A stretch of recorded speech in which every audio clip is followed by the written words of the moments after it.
Welcome, welcome. It's time for the Tuesday takeaway. That time has arrived already this week. So I hope you're having a great week. Are you enjoying the sunshine? I will prepare myself whilst you have time to come on.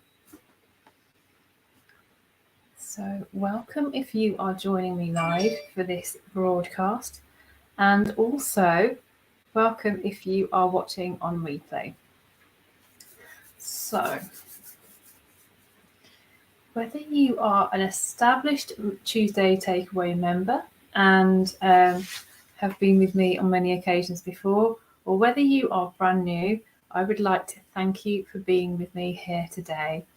Here's a little bit of housekeeping for you.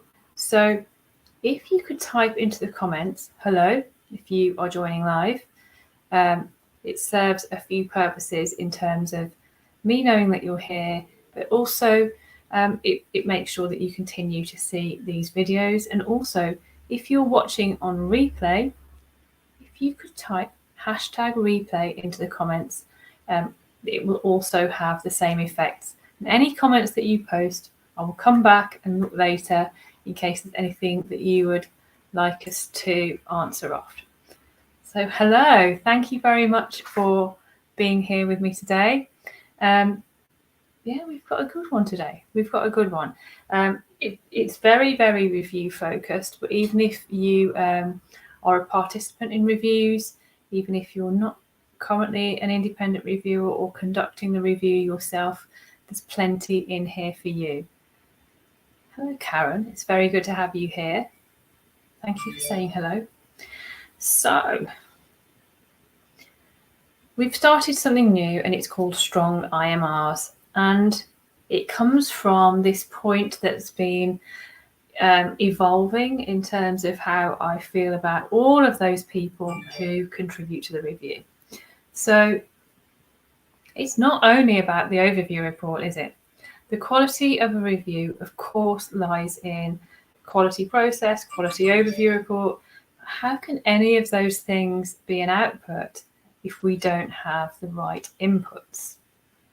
Okay, so people who write, commission, and quality assure IMRs are hugely influential and are really making a difference out there. And they should be supported and they should be developed to enable the review as best to do the best that it can possibly do.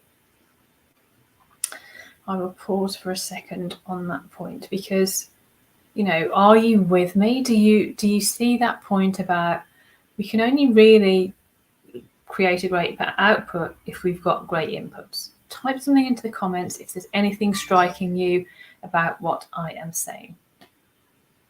Hello, Deborah, and hello, Julie. It's wonderful to have you here. Of course, you can look later as well.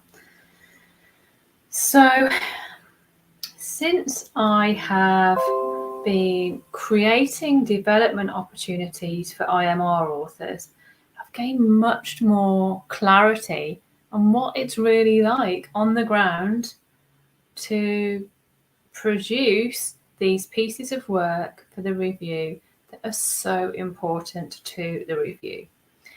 And this is why I've developed this brand new program. It's called Strong IMRs, and it's a year-long virtual learning space.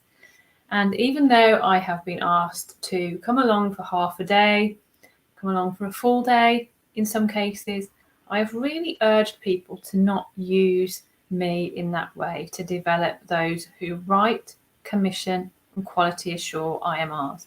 And the reason for that is I don't want them to learn lots and lots with me in a training space, all within one day. I want them to spend a year with me, and I want them to be able to implement what they learn in their reviews and make use of the support of myself and of the group supervision space in order to kind of ask the questions, make the mistakes as they go along, and spend time being supported in that way. So it's deliberately not a half a day or a 1 day presentation. Okay, so this reality of how well supported and how well developed people are when this request lands with them to prepare a report for the review about practice in their agency has been quite an illuminating moment for me. Not everybody is doing this in the same way in their reviews. So I address the fact that specifically in my training, there are two types of preparation for those people who we are relying on to produce this quality work. One is what I'm calling foundational work, and that is the work outside of the somewhat stressful situation when the review has landed and we are looking for somebody to do some work for us on that review. So the foundational work, the 365 days per year, support, development, and development of skills, and a lot of how-to and knowledge base in terms of production of this work. And then what about when the review lands? What about when the review lands, somebody has accepted the commission to complete this report? It's then wraparound support, and there's several elements to what we want to see happen there once the IMR request lands. And in Silk Score, we work really closely with a case study. We use it in many different ways, but one way that I would highlight for you for today is that if we're going to train and develop you to produce IMRs, it's really good to have this experience of the case study and to quality assure several different IMRs to look at, so that you can get a feel for what we're looking for and what's helpful and what isn't. So yeah, we have it's true review style in Silk Score, and Karen's here as well, so she'll be interested in this. True review style, we have a document called the scenario. It's a PDF document which explains what happens in our case, and then all of these agency reports land into your inbox, it mimics the review. And we ask the trainees to give structured feedback on these reports for the IMR authors. So we think this is a really useful task as well for people who write, quality assure, or commission IMRs. So it's been extended into this new training offering. But what about the focus on what are the top issues impacting the quality of IMRs that keep coming up time and time again? So I asked my community for their top issues that affect the quality of IMRs. They're not specific to Silk reviews. They're just what is seen in IMRs generally, in organisations, and in reviews of all kinds. We actually ended up with 13 issues. So we'll explore this much more in the training if people want to attend that. But what we can use it for now is the fact that, I have seen all of these issues. I'll take you through a handful of them again today. But I do think they are remediable by the correct process, the correct template, the framework that is supportive to avoid these issues. So I don't know about you. I don't know if these resonate with you, or they are what you see, or what you've come across when you've tried to produce this work yourself and come across all the challenges in real life of this. So one of the issues that was presented from this question that I asked people was that there is an absence, and they called it an absence of basic factual information. So in a Silk agency report, there is one section that we ask lots of questions about the services that were offered, the decisions that were made, etc., etc. And there's many different styles of doing this for an IMR. Some partnerships have chronologies. That's not my preferred approach, but there are other ways of doing this. We need to ensure that the template itself asks the right questions in terms of having the right information in terms of the what happened. And then second point is that there is a lack of focus on the service user. So There's a lack of, if it's a child safeguarding practice review, is it child focused? If it's a safeguarding adults review, is it adults focused? It might be a lack of victim focus in a domestic homicide review. So again, this is how we need to support, develop, and assist people with answering these questions in a way that the centre, the subject of the review, is not overlooked and is very visible throughout all of the written inputs. Another one here is an issue that has been flagged as also being a big issue for overview reports. So this is where issues of race, culture, language, ethnicity have not been considered. And, you know, this has been the subject of some recent training of mine. And I think very often it's very easy to stay silent on this because a lot of us have barriers that prevent us from wanting to analyse the safeguarding response in relation to somebody from a minoritised background. And there's a range of reasons for that. We go into that in some free training that's been offered recently. You may have caught that or caught the replay. But we can't really sidestep. We can't really put through any written inputs into the review that don't address these questions. So these are issues that must be in our template to ensure that they're not missed. The final one, and this is huge, is that people are saying they do receive agency reports from an agency talking about the practice, and there is no analysis. So what do we mean by analysis?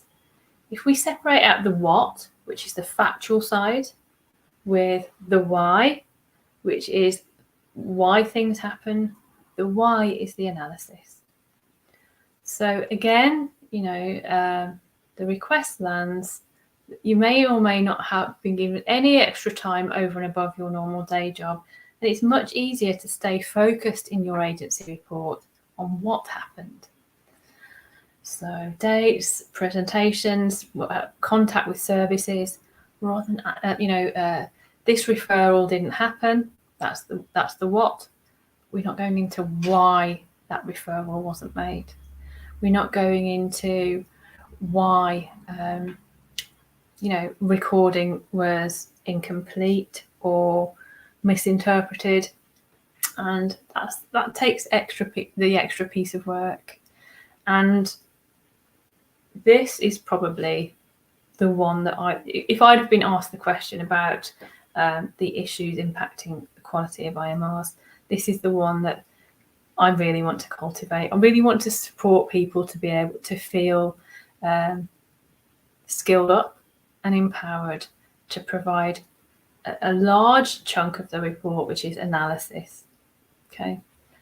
So if you think that's you and if you think it would benefit you, we're going to post a link shortly into the comments about the Strong IMRs program, because it's going to develop you to think about the number of pages of your report as almost, we'll represent it as a pie chart, and we'll say the value in your report is in the analysis. We're going to have some pages dedicated to other things as well, the what and various other things, addressing terms of reference, recommendations. However, the large chunk in that pie chart that we're going to see is going to be analysis, and it's going to skill you up to make sure that you create a large chunk of the report, which is analysis.